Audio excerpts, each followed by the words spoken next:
Famille, Johnny Pacheco fait de graves révélations et oui, et qualifie même cette fête du 7 août comme une fête de dépendance. Mesdames et messieurs, nous allons écouter un peu aujourd'hui l'actualité ivoirienne. Qu'est-ce qui se passe actuellement en Côte d'Ivoire? Restons branchés. Famille, Johnny Pacheco fait de graves révélations et oui, et qualifie même cette fête du 7 août comme une fête de dépendance. Par contre, d'autres disent qu'ils sont indépendants. Hey, famille, tous les détails dans cette vidéo-là. Partagez dans tous les coins en poids. Si Johnny Pacheco t'a manqué, les gars, la voix d'or, la voix des vérités est là. Oui. Parti de partage dans tous les coins en poids. C'est de ça qu'il s'agit. Vous allez chercher quoi, les dépendances là? L'aéroport international Félix Houphouët-Boigny d'Abidjan, Aéria, c'est pour une multinationale française. Ça ne vous appartient pas.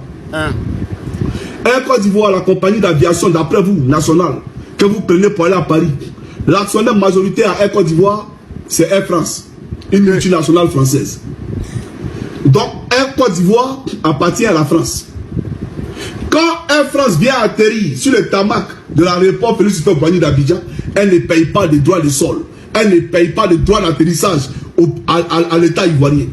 Or, dans un pays normal, tous les avions qui atterrissent là doivent payer un droit de sol au pays. Ça veut dire, tous les avions, que ce soit Bruxelles Airways, que ce soit Turkish Airlines, etc., quand ils viennent en Côte d'Ivoire, qui prend l'argent? C'est Air France.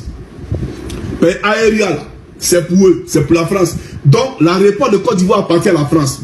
Ça, c'est-à-dire aux frontières de la Côte d'Ivoire, ce qui nous symbolise d'abord à l'entrée de notre pays, ça ne nous appartient pas. Et on nous dit, on n'a qu'à les fêter l'indépendance. La SODECI ne nous appartient pas. La CIE ne nous appartient pas. Le cacao ivoirien, les paysans sont en train de mourir. Et ce n'est pas le soleil qui les tue. C'est la pauvreté que Ouattara leur inflige qui les tue. Et le fils de Dominique Ouattara, avec sa société à Mazaro, a caporalisé tout le secteur du café cacao. C'est à lui que la licence a été donnée de commercialiser le cacao ivoirien à l'international. C'est-à-dire le paysan qui fait son cacao là, lui il ne décide pas du prix. C'est le fils de Dominique Novia qui ne s'est pas lancé machette là. C'est lui qui décide du prix. Donc si le cacao coûte 10 000 francs le kilo, lui il dit il paye à 1000 francs parce que lui là-bas là, il fait des ventes anticipées pour voler les planteurs de Côte d'Ivoire. Donc le cacao ne nous appartient pas dans notre pays. Le port d'Abidjan, mais le marché est donné à qui? À Bolloré. C'est Vincent Bolloré qui gère les terminaux, les deux terminaux du port d'Abidjan. On a découvert du pétrole, il n'y a même pas un mois. D'accord? C'est-à-dire après le gisement Baleine, on a découvert du pétrole. C'est une multinationale américaine qui a eu le marché pour venir exploiter, d'accord, ce gisement-là, du pétrole qu'on a découvert dans nos eaux. Alors que paradoxalement, Donald Trump a refusé que les Ivoiriens aient même des visas pour aller supporter les simples équipes nationales à un mondial qui était censé rassembler tout le monde pour manifester la joie. On nous a refusé des visas. Mais nous, on découvre de la richesse dans nos eaux, c'est eux qui viennent exploiter. Et pendant ce temps, ils nous traitent de pays pauvres. Tout ce qui est minerai en Côte d'Ivoire, l'or, le diamant, si Ouattara fait la chasse aujourd'hui aux orpailleurs clandestins, c'est parce que les multinationales étrangères qui pillent la Côte d'Ivoire sont en train de lui mettre la pression. Parce qu'il ne veut pas que les orpailleurs gâtent leur marché, gâtent leur business. Ouattara a vendu la Côte d'Ivoire. Donc en retour, Ouattara doit sécuriser pour qu'eux ils pillent le sous-sol ivoirien. Voilà pourquoi on envoie la gendarmerie pour aller tuer les orpailleurs. Sans compter qu'à part lui-même, il est un orpailleur parallèle. Voilà la Côte d'Ivoire dans laquelle on vit. Vous avez entendu. Vous avez entendu. Non, quand Johnny parle comme ça, tu ne veux pas que ça finisse. Mais tu as commencé un peu. Partage à tous tes amis. Oui, ceux qui ont soif de vérité là, il faut les partager ça. Voilà, on n'est pas tous des moutons. Donc, il sait que, voilà, ceux qui sont sur ma page ici là, à part ces quelques infiltrés qui viennent pour insulter, il sait que tous ceux qui sont là, ils connaissent la vérité. Et voilà, partagez ça dans tous les coins. Vous partez fêter indépendance. Pourtant, vous n'êtes pas indépendant. C'est quoi vous voulez cacher aux gens? Hein? Famille, merci de partage. C'était la voix d'or de Johnny Pacheco. On est ensemble. Eh oui. Oh, le père, tu nous as manqué. Bonsoir, chers frères et sœurs. Aujourd'hui, Météo Politique ivoirienne voudrait faire connaître aux éléphants de Côte d'Ivoire l'intérêt que le président Laurent Gbagbo porte à leur victoire, à leurs exploits. En vous lisant ce communiqué, la conférence de presse portant sur le pacte social initialement prévue le mardi 30 juin 2026 à 11h est reportée au jeudi 2 juillet 2026 à 11h au cabinet du président Laurent Gbagbo, 6 à la Riviera à Toban. Ce report intervient en raison de la programmation le mardi 30 juin 2026 de la rencontre de la sélection nationale de Côte d'Ivoire dans le cadre de la Coupe du Monde. Vous voyez, le président Laurent Gbagbo est un grand président. C'est à travers des messages discrets qui vous montrent l'intérêt qu'il porte aux éléphants, à l'équipe nationale. Vous voyez, on vous dit, la foi sans les œuvres n'est rien. Ça veut dire quoi? Beaucoup d'hommes disent, ah, moi je vais à l'église, hein. je vais à l'église, je vais toujours à la messe. Mais il y a un païen. Sinon, quelqu'un même, un homme qui va, comme dans les religions africaines, qui voit un pauvre qui s'arrête comme le bon samaritain et s'occupe de lui. Pendant que certains qui disent qu'ils ont la foi,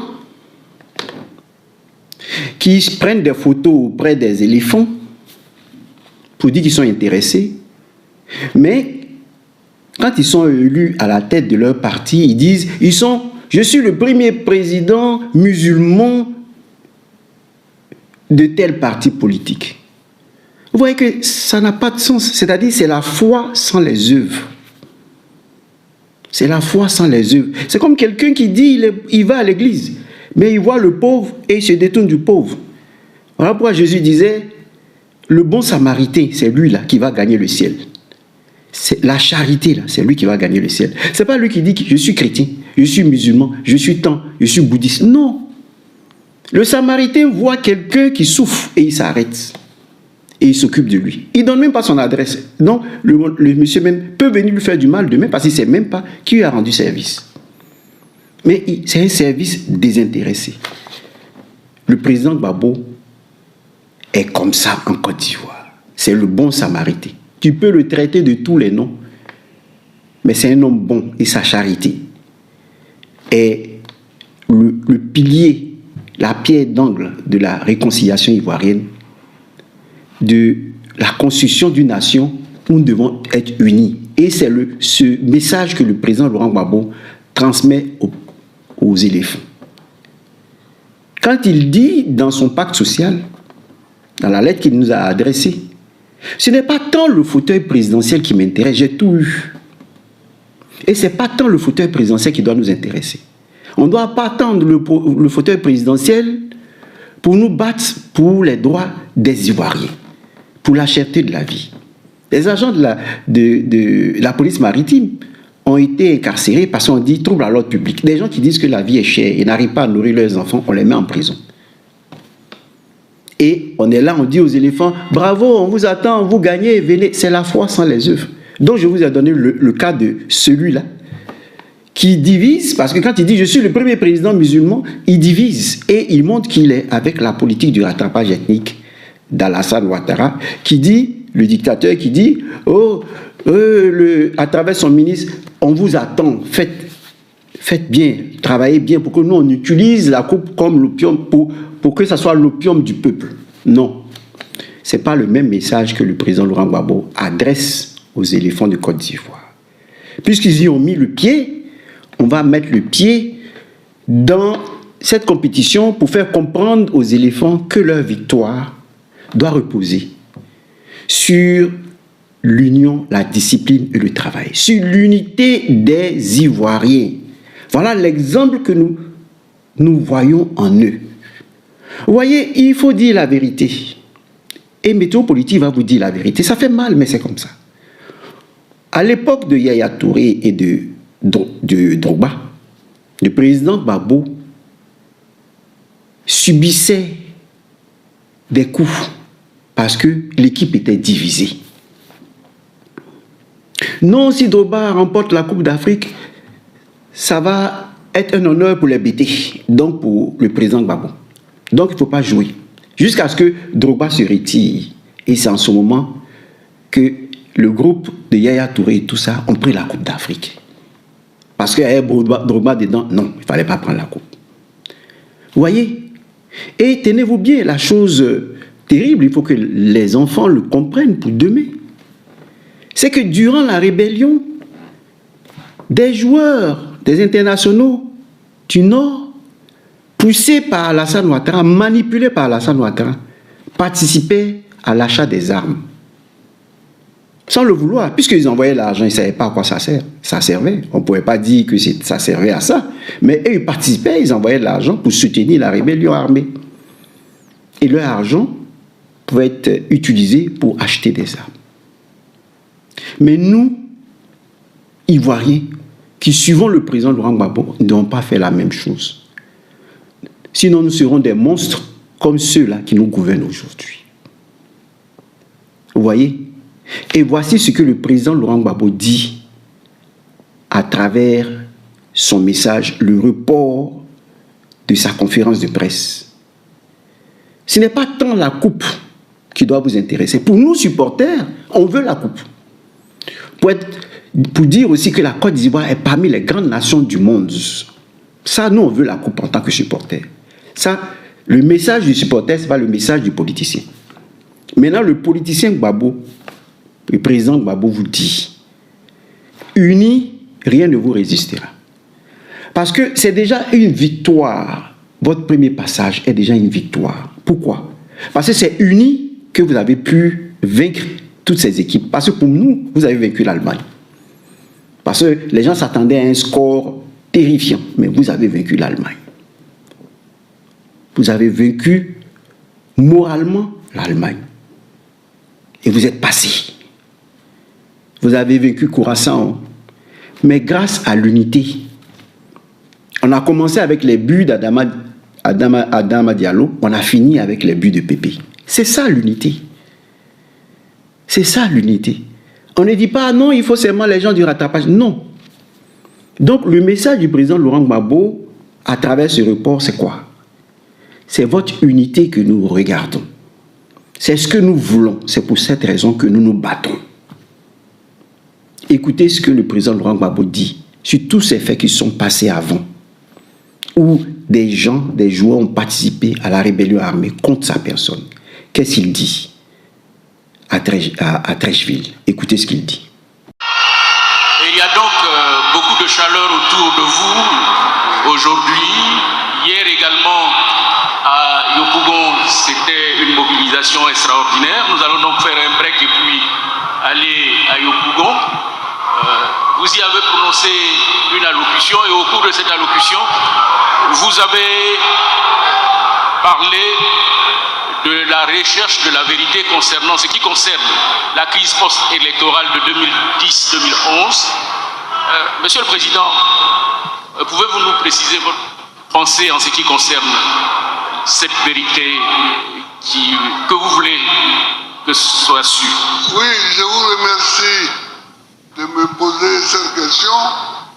C'est-à-dire que ce qui s'est passé en 2010 et en 2011 en Côte d'Ivoire est grave. Est très grave.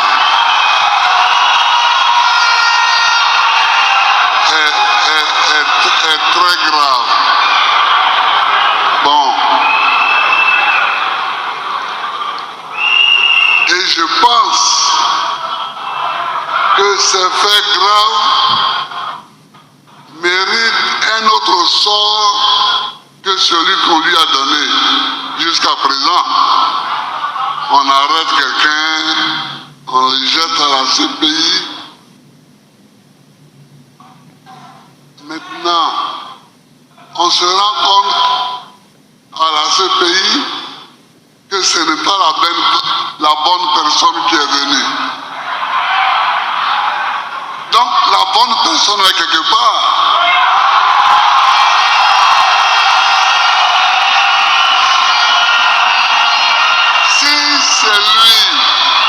Si celui qui est venu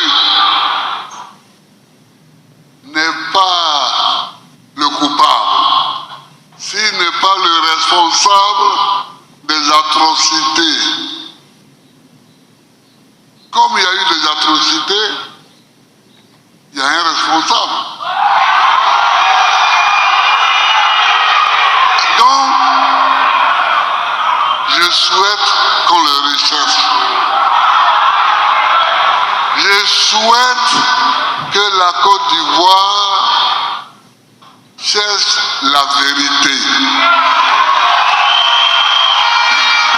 Et les victimes que moi j'ai rencontrées, elles cherchent la vérité. Mais vous voyez, moi, tout est derrière moi. Je ne cherche pas la vérité comme un point focal de vengeance. Non. Je ne souhaite pas que nous, les non-coupables, nous nous vengions des responsables. Mais je souhaite qu'on les voie et qu'on les connaisse.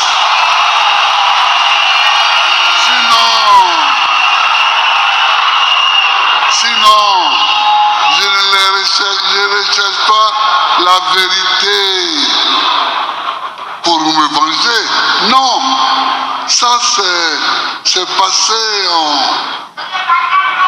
Oui, je reçois, je rencontre même des gens avec qui je n'étais pas dans le même camp en 2010, en 2011, je cause avec eux, donc ça ne me gêne pas. Donc il ne faut pas qu'ils craignent. Il ne faut pas qu'ils craignent la vengeance. Il n'y aura pas de vengeance. Il n'y aura pas de vengeance. Il n'y aura pas de vengeance. Mais il faut la vérité.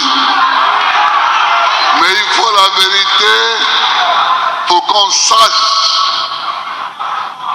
pour que la Côte d'Ivoire sache un jour que un tel avait posé un acte et cet acte n'était pas bon.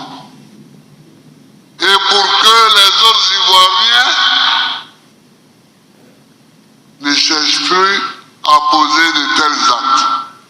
Voilà, c'est tout. Il dit de ne rien craindre.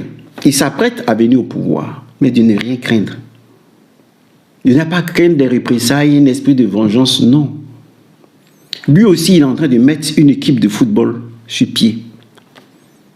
Mais cette équipe de football, c'est une équipe de politiciens, d'hommes politiques, qui vont travailler à l'unité du pays. Si Faye fait l'unité, cherche à mettre l'unité dans l'équipe nationale, le président Laurent Gbagbo cherche à mettre l'unité dans notre pays. Et nous aussi, nous avons un Adama Diallo. Oui, on a un attaquant, Adama Diallo. Et je profite pour vous dire ceci, pour ceux qui ne connaissent pas Idriss Diallo. Idriss Diallo est Diallo de par son père, mais Robert de par sa mère. Donc, ce sont avec ces choses-là. Mais ce que le président Laurent Gbagbo veut, c'est cette personne-là, des Adama Diallo, comme cette personne. Voilà notre attaquante. Écoutez-la.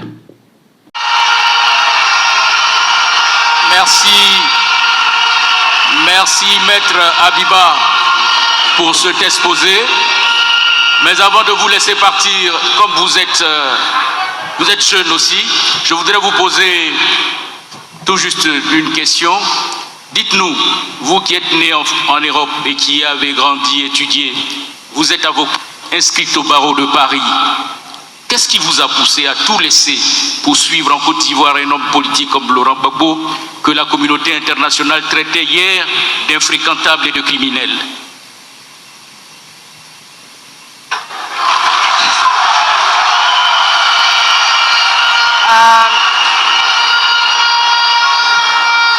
Merci pour la question.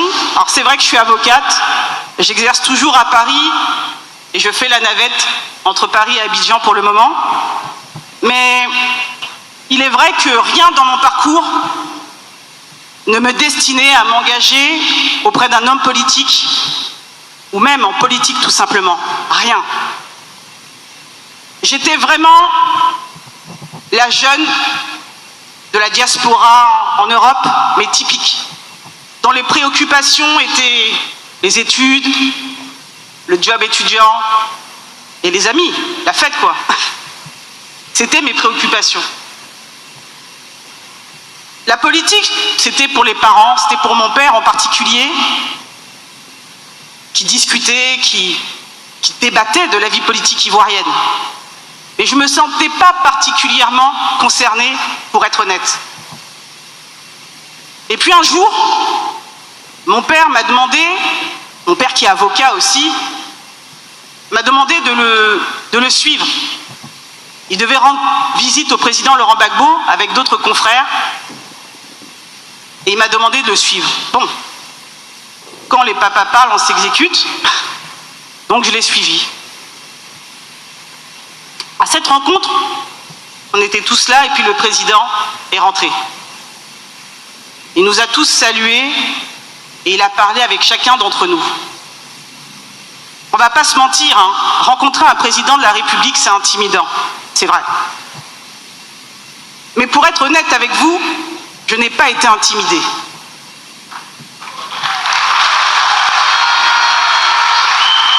Je n'ai pas été intimidée parce qu'en réalité, le président Laurent Gbagbo, il m'a touchée.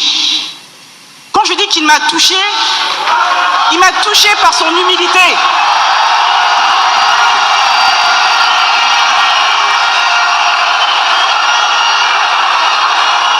Il m'a touchée par sa bienveillance. Mais vraiment, je me suis dit, hein, comment un président de la République, quelqu'un qui discute avec les grands de ce monde, et puis il prend une petite fille, il s'assoit à côté d'elle, et puis il discute. J'ai été touchée. Vraiment. Il ne s'est pas comporté comme un président de la République, en tout cas l'image que l'on peut se faire. Il s'est comporté comme un papa qui écoute sa fille.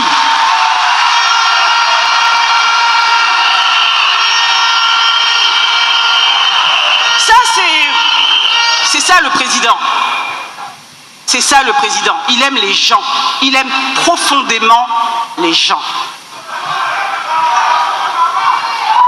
J'ai eu l'occasion après ça de le revoir plusieurs fois. Plusieurs fois, j'ai revu le président, mais je ne peux pas dire que je l'ai rencontré. Je l'ai vu plusieurs fois. Je ne l'ai pas rencontré. Ma rencontre avec le président Laurent Gbagbo et avec la Côte d'Ivoire, c'était une rencontre brutale. Cette rencontre, c'était le 11 avril 2011.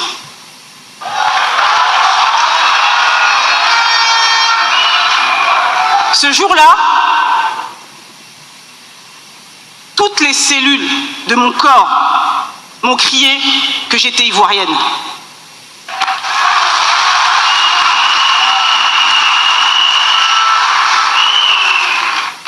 Je vais être honnête, et jusqu'à ce jour, je n'ai jamais accepté les bombardements de la Côte d'Ivoire pour un contentieux électoral. Jamais.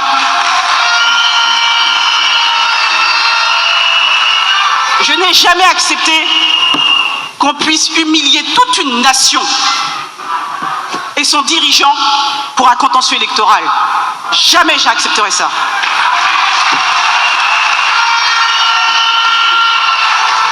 C'est ce jour-là que j'ai décidé d'emprunter le chemin de la dignité aux côtés du président Laurent Gbagbo.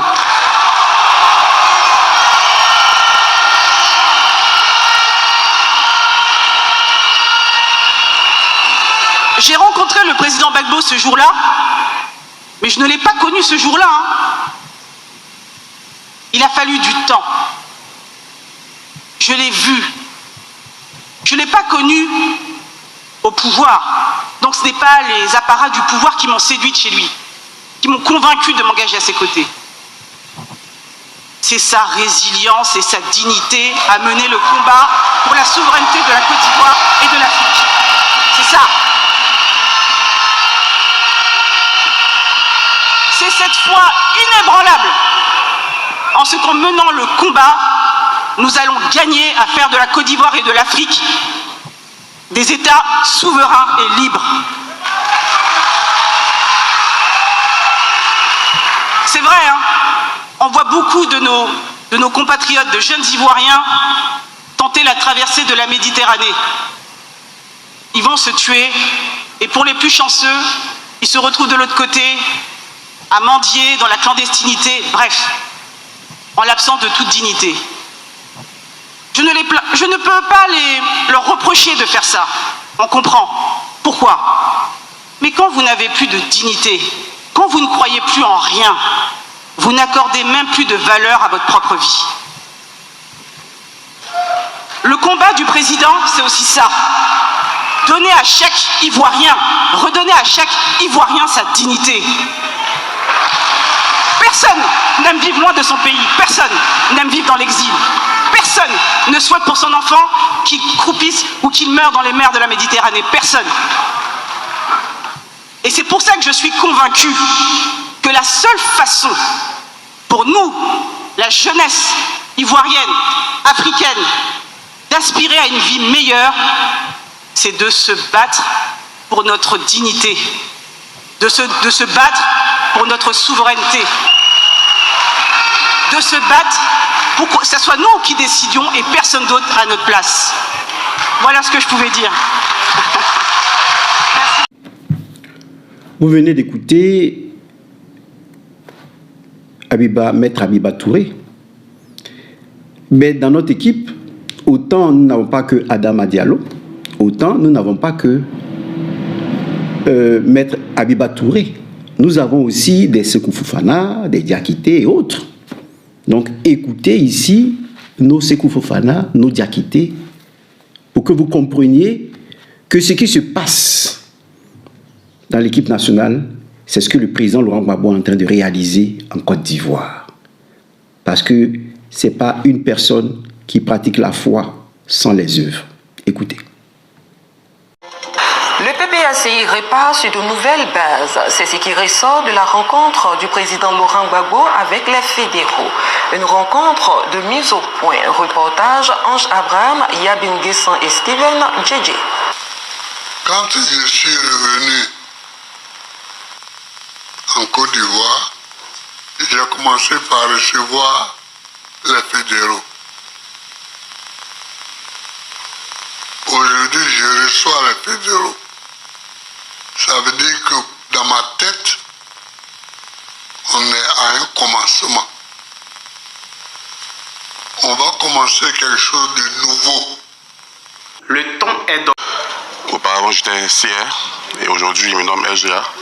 C'est un honneur et je mesure toute la tâche qui m'attend. Donc, je voudrais dans un premier temps lui dire merci pour la confiance et ensuite lui dire qu'il n'a pas fait un mauvais choix sur ma personne et je ferai le travail pour lequel il m'a nommé. J'en prends l'engagement. La reconquête du Nord ne se fera pas seulement au Nord, mais c'est aussi un appel à l'endroit de toutes les filles et fils du Nord où qu'ils se trouvent, selon le vice-président exécutif Issa Malik Coulibaly. La reconquête du Nord, ce n'est pas la reconquête du Nord géographique, c'est la reconquête des électeurs du Nord, où qu'ils soient en Côte d'Ivoire. Et c'est vers eux qu'on va aller, sans cesse, pour leur expliquer la nouvelle espérance et pour espérer que ce faisant, la reconquête du Nord va devenir une réalité.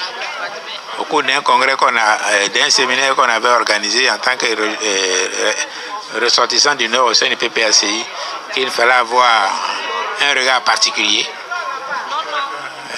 par rapport au Nord. Et c'est ce regard particulier que le président met dans tous les considérants, surtout dans le premier. Et il nous appartient sur cette base-là, et sur notre expérience aussi, de lui présenter des propositions. Et lorsqu'il va les valider, on sera aussi chargé de coordonner la mise en œuvre de ces activités-là. Mais j'insiste sur le fait qu'il ne faut pas comprendre cette mission qu'on va aller tous les jours uniquement dans le Nord, parce que le Nord, sur le plan électoral, est partout en Côte d'Ivoire. Le travail de... Voilà en résumé ce qu'il nous dit sur les jeunes du Nord. Il n'y a aucune vengeance lorsque je viendrai au pouvoir. Mais ce que je recherche, dit-il, voilà l'exemple d'Abiba Touré, maître Abiba Touré. Celle qui ne va pas vers le rattrapage ethnique. Parce qu'il dit, elle prend le chemin inverse. Elle ne va pas renforcer le rattrapage ethnique d'Alassane Ouattara, la politique du rattrapage ethnique, mais elle vient dans la République. Écoutez-le parler d'Abiba Touré. C'était les Nigériens. Vous comprenez? Donc, il y a... Bon, les femmes gourous, elles se sont illustrées dans le marché du riz. On peut trouver, il y a des niches. Il y a des niches d'emploi en Côte d'Ivoire. Il y a des niches d'emploi. On n'a pas besoin d'aller mourir dans la Méditerranée.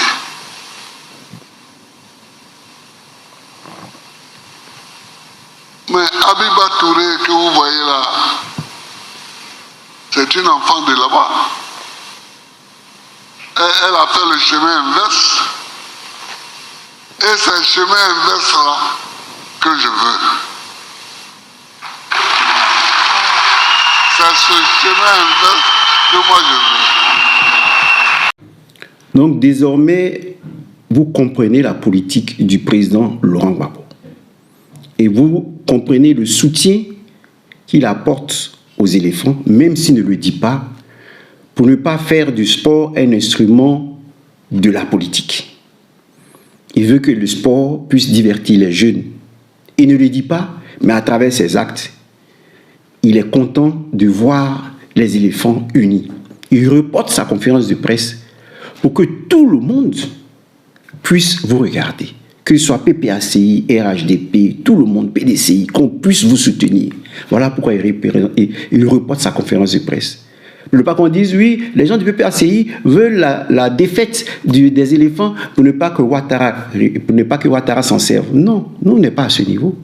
On n'est pas comme Ouattara, qui l'a fait, mais nous ne le ferons pas. Et donc, le report de la date de sa conférence de presse est un gros message pour les éléphants. Et lui, il ne fait pas que parler, il ne fait pas que prendre des photos à côté de vous et quand on arrive au pays, on divise le pays. Alors que vous vous servez de la réussite du pays uni. Parce que les éléphants, c'est le pays uni qui remporte des victoires. Mais quand vous arrivez au pays, vous utilisez le labeur des éléphants comme le sacrifice des planteurs, vous vous enrichissez à partir du sacrifice des planteurs et vous divisez, vous les rendez pauvres. Quand vous venez au pays, vous sémez la division et vous récoltez le fruit de l'union. Vous voyez, ça veut dire que vous pratiquez une foi sans les œuvres. Ceux à qui je m'adresse se connaissent. Donc, bravo encore aux éléphants et nous vous soutenons pour les marches à venir. Contre la Norvège ou contre la France, vous devez gagner parce que vous avez les atouts pour gagner. Vous voyez, vous avez vu comment Mbappé a joué avec Dembélé face à la Norvège. Vous voyez, Mbappé s'est sacrifié pour que Dembélé puisse faire 3 buts, qui l'amène vers le Ballon d'Or. Mais c'est ce qu'il faut faire dans une équipe. Vous voyez, si Sékou Fofana ne va pas, on met Pépé. Si Adama Diallo ne va pas, on met Pépé. Ou on met un autre Kessé. Peu importe. Le but, c'est que la Côte d'Ivoire gagne. Unie. Ce que nous faisons dans le sport, nous, au PPACI, avec le président Laurent Gbagbo, nous le réalisons en Côte d'Ivoire. Voilà. Donc, merci et à la prochaine vidéo.